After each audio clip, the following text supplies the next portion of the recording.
Không uống luôn. Uống luôn. Ốp đấy. À quên uống. Không, anh được quyết chưa? Quyết đồng đều chưa? Ok. Thoải mái chưa? Đúng không?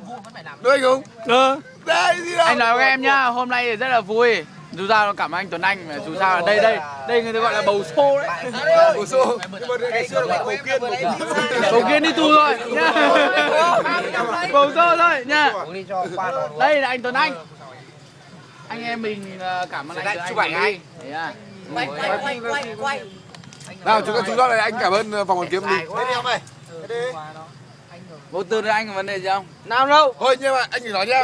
Anh xuống này. Quyết. Em để em đây thôi. Anh xuống đây. Ai 49 nhỉ? Anh xuống đây. Vâng. Em 49. Anh đặt sao em mời riêng. Mày đây. dạ. Anh xuống đây. Ok anh. Anh nói với thằng cu em là chương trình mời riêng là kết thúc rồi nhá. Bây giờ anh em mình chúc rồi ạ. Anh ơi. Anh đã không mời riêng một nhóm nó khác. Từ từ. Anh sẽ mời riêng phòng Hoàn Kiếm, phòng số 1. Em mời chỉ huy phòng số 7 một cốc nhưng mà anh sẽ cũng đẩy. Okay. Phòng số 7 tất cả anh em uống và mời đồng chí Quyết là chỉ huy cũng đẩy. Được chưa? Thoải mái chưa?